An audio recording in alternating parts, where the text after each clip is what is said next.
I hear sirens before the phone even rings. Not close, just enough to crawl under your skin. Then my phone lights up. Her name. And I already know. I answer. And Sarah doesn't say hello. She screams. "What the hell did you do?" she yells. Her voice is sharp, cracking. "Why are there 2 police cars here?" I don't answer. I let the silence stretch. I swear you can hear panic grow legs when you don't feed it. She keeps talking. Faster. Louder. I pull the phone a few inches away from my ear. The heater in this place clicks like it's tired of trying. My name is Elaine. And yeah, I was waiting for that call. I'm sitting on the edge of a rented bed in a downtown Milwaukee apartment that smells faintly like bleach and old coffee. There's a paper bag on the floor with a toy dinosaur inside. Still has the receipt. I never brought it. That part stings more than I want to admit. Sarah keeps going. Blame layered on top of fear. She says my son's name like it's a shield. She says family like it's a warning. I stay quiet. Not because I'm scared, because I'm done explaining things to people who already decided who I am. Quick aside, if you've ever stayed quiet just to see how much someone would tell on themselves, you know this feeling. It's not brave, it's just tired. I hang up without saying anything, just tap the screen. My hands don't shake, which surprises me. I thought they would. Earlier that day, my phone buzzed while I was wrapping that dinosaur. A text from my son. "Don't come tonight. My wife will lose it if she sees you." I typed back one word, "Okay." I didn't ask why. I didn't argue. I folded the paper clean, put the tape away, set the bag in the closet like it was something I could come back for later. That was the moment everything finally lined up. Not the police, not the call, the text. And that's where this really started. That morning started like any other fake, calm holiday morning. Coffee, counter wiped twice. I was folding the red paper around the dinosaur when my phone buzzed. Evan's name. I opened it and read the message once, then again, slower. "Don't come this Christmas. My wife will lose it if she sees you." No hello, no explanation, just a boundary drawn like I was the problem object in the room. I stared at the screen longer than I should have, long enough for the coffee to go cold, long enough to feel stupid for still being surprised.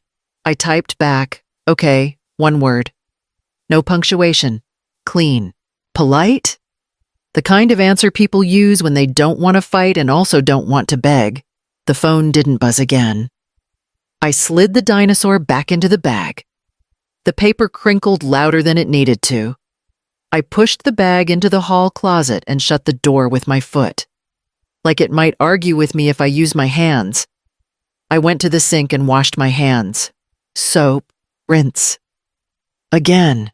I kept scrubbing like the feeling would come off if I worked at it. It didn't. A memory hit me then. Not dramatic.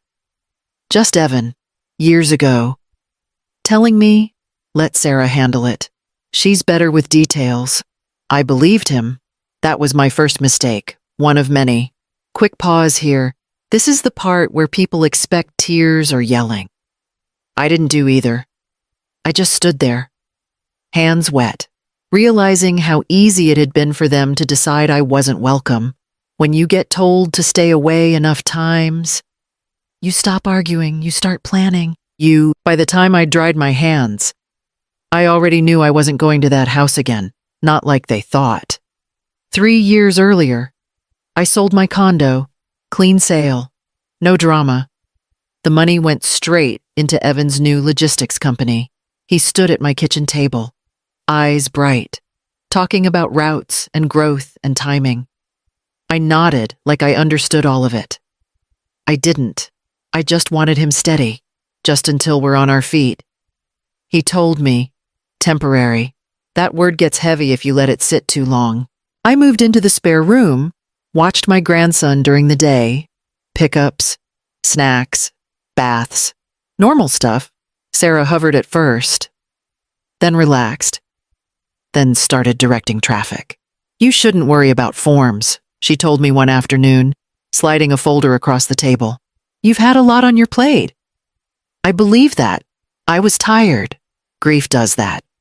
It makes you want someone else to carry the clipboard. She lined the pages up. Sticky notes flagged where to sign. Just initials here. Signature there. I'll fill the rest in later. I hesitated once. Just once. It's standard. She added.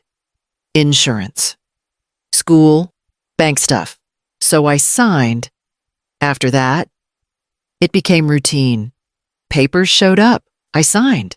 Sometimes there were blank lines, sometimes the language felt thick and legal. Sarah always had an answer ready before I finished the question. This one's time sensitive. That one's already approved. This is just to keep things moving. At some point, she helped me set up an electronic signature account. It's for the logistics company, she said. She handled the passwords, the security questions, and the verification emails. She didn't just scan my name, she owned my digital identity, so you don't have to keep redoing it. I remember laughing, like it was clever, like we were a team. I told myself this was what support looked like. Family handling family things.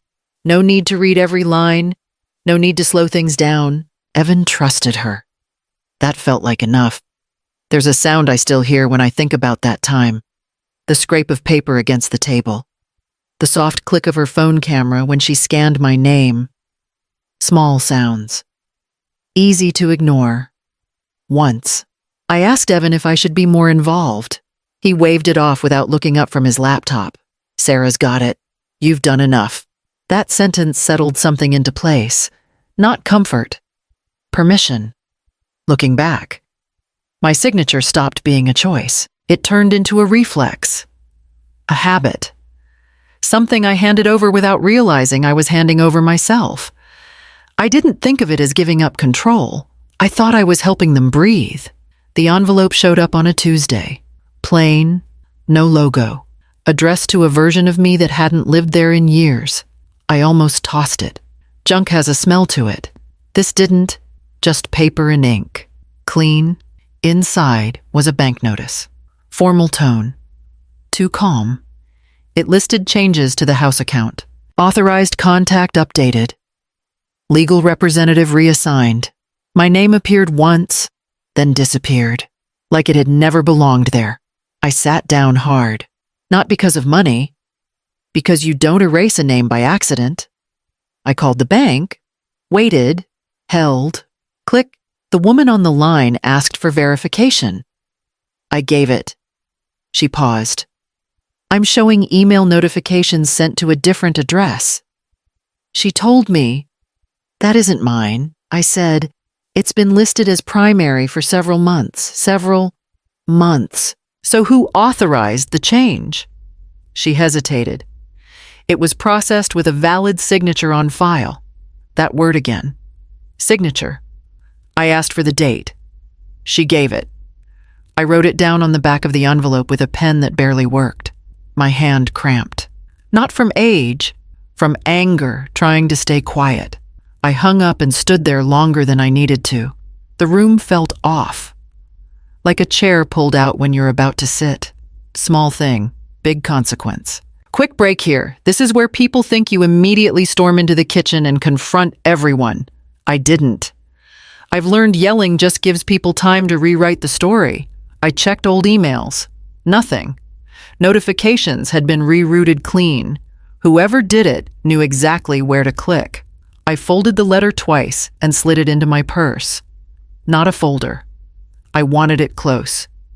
Like proof I didn't imagine this, that night.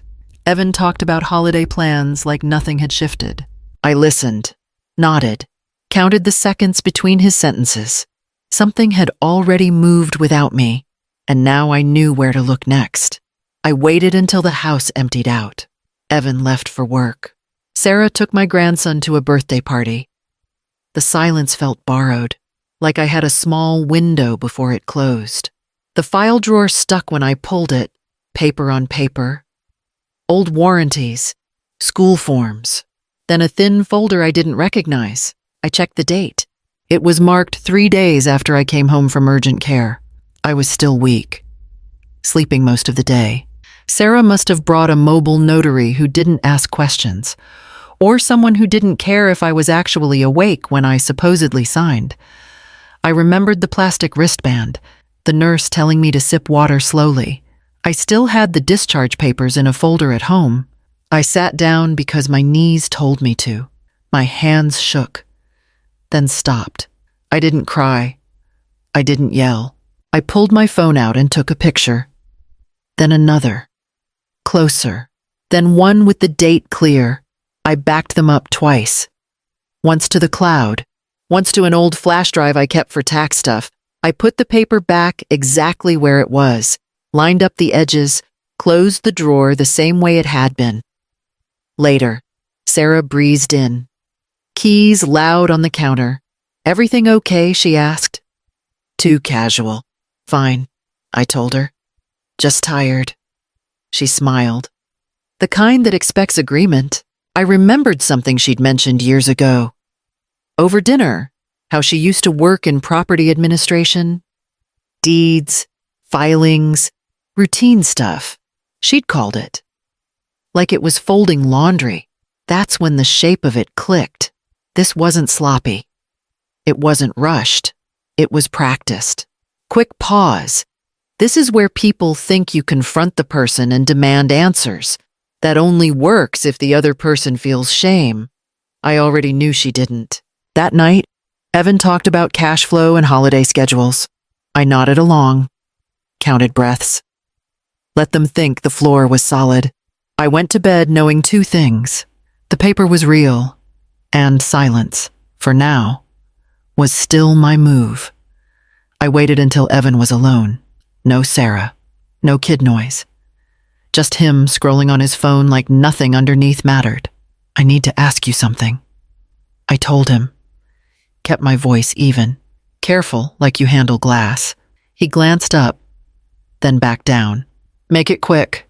There's paperwork tied to the house," I told him. "Things I don't recognize." That got his attention for half a second. Not concern, annoyance. "Sarah's handling all that," he muttered. "Don't stress yourself out." I leaned against the counter. "My name's on it." He exhaled through his nose. "Mom, you're overthinking. She knows what she's doing." That was it. Not denial, not surprise, permission. I waited for him to ask what I'd seen. He didn't. I waited for him to say my name like it mattered. He didn't do that either. "So you trust her more than me," I told him. He finally looked up, not angry, just tired. "I trust that this works better if you don't get involved." That line landed wrong. Sharp. Like he'd practiced it. Quick pause. This is the part where a lot of parents still push. Cry. Bargain. I've done that before. It never changes the ending. "I'm not arguing," I told him. "I just wanted to know where you stand." He nodded once. Like the decision had already been made somewhere else. I walked out of the kitchen and into the hall. Phone already in my hand. I didn't slam anything. I didn't raise my voice. I dialed a number I'd saved years ago and never thought I'd use again. The attorney answered with my last name first. That helped more than I expected. "I need you to look at something," I told him, quietly. "Have you confronted them?" he asked. "No," I said. "And I won't." "Good," he replied. "That buys us time. Time, evidence, records. Things feelings don't count as..." When I hung up, Evan was still in the kitchen. Still scrolling, still not looking. I realized then that he didn't need to lie to hurt me. All he had to do was step aside.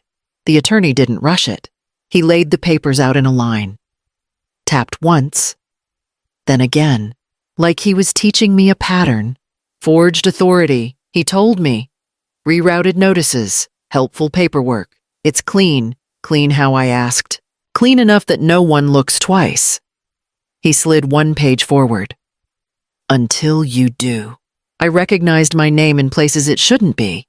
Not wrong, missing. That was worse. He kept going. "This doesn't stop at equity. I looked up. What does it stop at? It doesn't. He replied. It moves. He explained the next step like it was a recipe.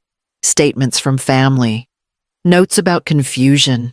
Paper trails that hint, not accuse. The goal wasn't to take the house outright. It was to build a file that said I shouldn't be in charge of anything. Accounts. Decisions. Where I live. Once that's in place, he added, control shifts without a sail. I felt sick. Just a wave. Fast, then gone. I thought about my husband's name on the deed. How he'd underlined it when we signed, joking that it looked lonely without mine. I remembered the weeks after he died. How paperwork piled up and people told me to rest. I let them help. I let Sarah help. Grief makes you grateful for anything that feels like order. So she's not stealing. I said, she's replacing. That's right, the attorney answered. Erasure works better than theft. I sat back. My mouth tasted like metal, not fear, focus. If I confront her, I asked, what happens? He didn't hesitate. She claims consent, confusion, family misunderstanding, and she keeps going. And if I stay, then your signature stays available. Quick pause. This is the moment people think you feel dramatic rage. I didn't. I felt small for about 10 seconds. Then very clear, I won't confront. I told him, and I won't stay. He nodded once. That's the right order. He told me what to move first. Identification. Originals. Anything with my name. He told me what not to say. Nothing emotional. Nothing that could be twisted into permission. Think of this as containment, he said, not retreat. I stood up with the papers tucked under my arm. My legs felt steady. That surprised me. Outside. My phone buzzed with a group text about Christmas plans. I didn't open it. I didn't need to. By the time I reached my car, the plan was already set. Not loud, not fast, just precise. I didn't announce anything. No speech, no boxes stacked by the door. I moved the way you do when you don't want someone to notice the air changing. First, my identification, birth certificate, passport, the folder with my name typed correctly, not guessed. Then the originals, deed copies, medical records, the discharge papers from that urgent care visit. I took the things that proved I existed on my own. I packed light.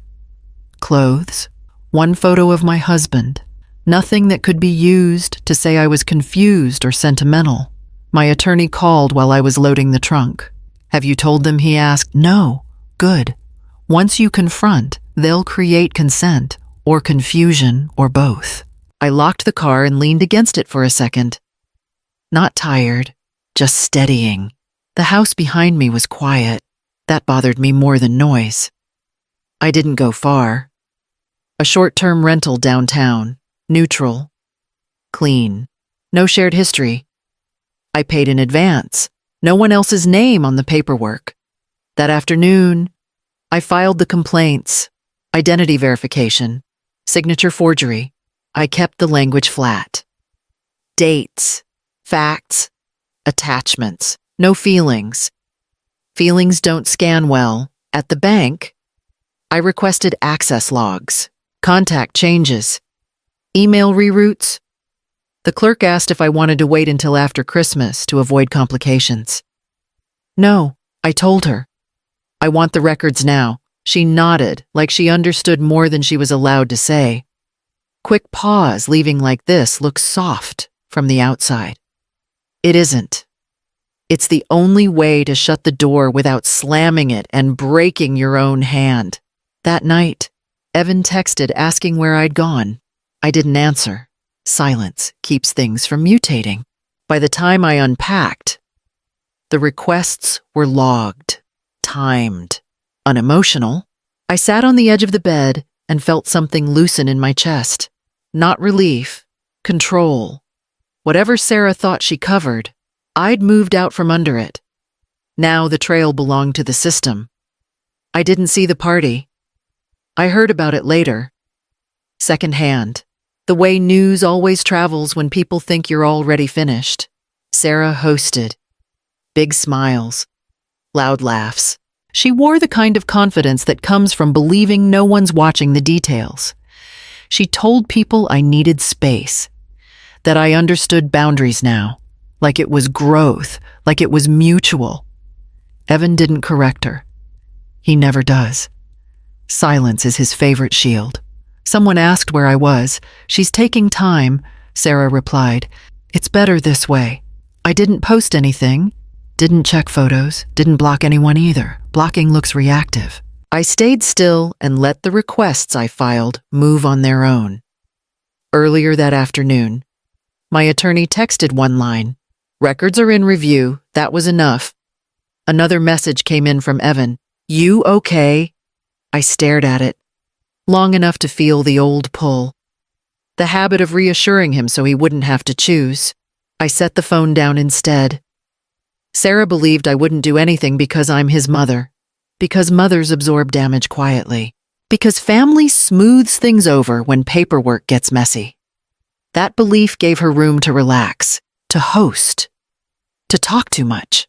I poured myself a glass of water and sat on the edge of the bed, fully dressed, waiting for nothing in particular. When you stop interfering, systems do what they're built to do. Whatever confidence Sarah felt that night. It wasn't earned, it was borrowed time, and borrowed time always runs out. The call didn't come from the bank. It started with a sound sirens, distant but sharp, slicing through the Christmas Eve quiet like a blade through silk. I didn't move.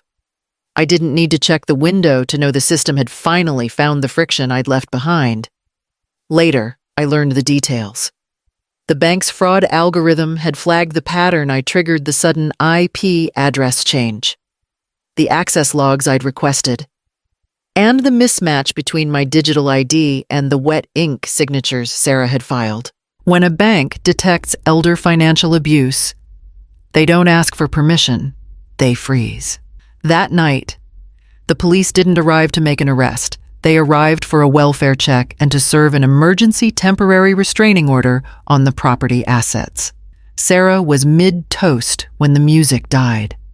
By the next morning, the investigators from the DA's office had taken over. When Sarah couldn't produce the original documents with my actual signature, her family misunderstanding defense dissolved. My phone rang at 10 a.m. Sarah didn't say hello. She screamed. What the hell did you do? Why are there investigators at my front door? I let the silence stretch. Panic only grows when you don't feed it. I didn't do anything.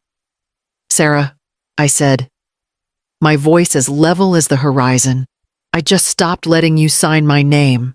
I hung up before she could find another lie. The collapse was clinical. Evan's logistics company folded within 48 hours. The house Sarah had used as collateral for their business loans was now a contested asset in a fraud investigation. Without the equity they had quietly bled from me, their credit lines vanished. I didn't celebrate. I just sat on the edge of my bed in that quiet rental and looked at my hands. They were steady. They were mine. Family isn't proven by how much you can absorb before you break. If someone needs you to be smaller so they can feel powerful, that isn't love, it's convenience. I went to sleep that night without checking my phone, not because the world was perfect, but because for the first time in years, the only person living my life was me.